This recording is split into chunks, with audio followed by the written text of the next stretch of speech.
Okay, so originally I was just gonna put some music over this video and call it a day. But one, I read the lyrics of the Vocaloid song I was gonna put on, and I was really depressed by it. And I was like, man, sometimes I'm really glad that I don't know Japanese because, or like any foreign language, because sometimes these lyrics do be really freaking depressing.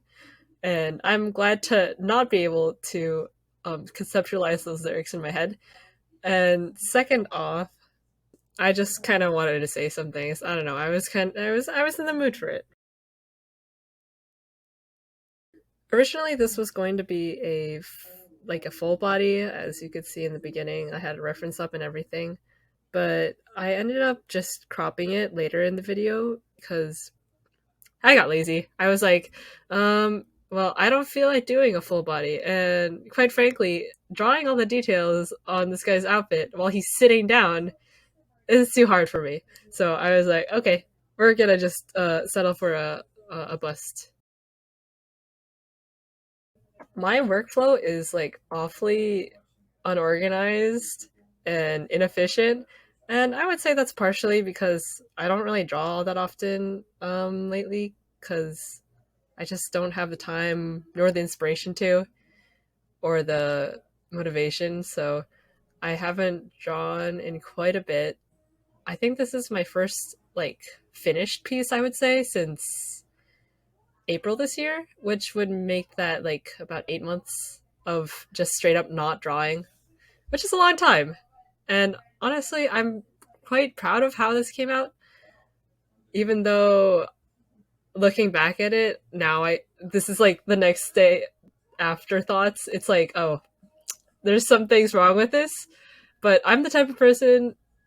Well, at least I learned how to not really fret too much about those mistakes, because sometimes you got to keep those mistakes in there and just learn from it. So I don't know where I was going with that. I always forget my train of thought. Um, but I'm just gonna keep rolling. I have another speed paint that I want to edit soon.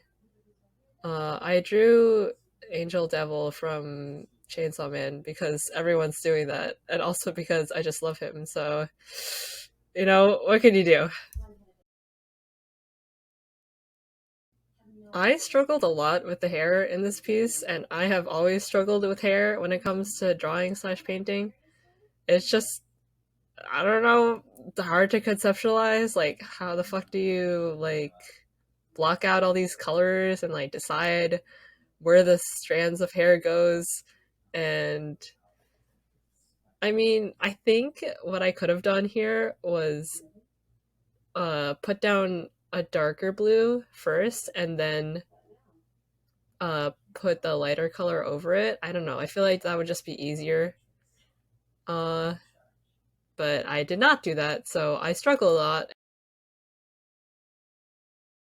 Oh god, I struggled so much with these lips. Like, I mean, I've before I started drawing this, I did see a few tutorials on like how to just do like simple lips that are uh, easy to do but still, you know, satisfying to the eye, I suppose. I don't know how to word that, but I did not bother to look those tutorials up because I didn't want to because I'm stubborn like that. So I ended up working on it for like maybe 10 minutes and then I undid everything and then just left it like that. Well, I wanted to draw Skirmish for a while just because I love the guy. Like, I swear to God, I'm telling you, I was an OG Scar simp. So I deserve, I deserve him. And I did get him, actually. And I'm very happy about it. I did not expect to get him because it's been God knows how long since I played Genshin consistently. So I did not have that many primos saved up, but it all worked out in the end because those free primo gems in the mailbox saved my butt. And I got him, and I'm happy because I have been waiting for this guy forever. But what is MiHoYo gonna give us La Senora? But like, I, am just saying the money they can make off of La Senora. Like, what? No way, she's not gonna be playable. But anyways, I got off track. I feel like there's a lot of shame in like using like these tools. They're provided for a reason, you know. It's like when people are like use a stencil for eyeliner, like that's bad. And I'm like, why is it bad? It's just a tool to help you. Like use it, you know. So that's kind of what I feel like. I don't know. Sometimes they're like, why is it bad to use tools? You should just use them. Like if you need to use a perspective tool to help you do perspective, then like go for it, man. I'm not stopping you. No one else is either. So use those tools. That's about it for this video. Although I left a lot of things unrendered, like his torso, a lot of his torso is just left unrendered, and I left out a lot of details in that. I'm still pretty happy with how it turned out, considering it's been like 8 months since I last drew, or since I last finished a piece. So I just left it as it is, and yeah,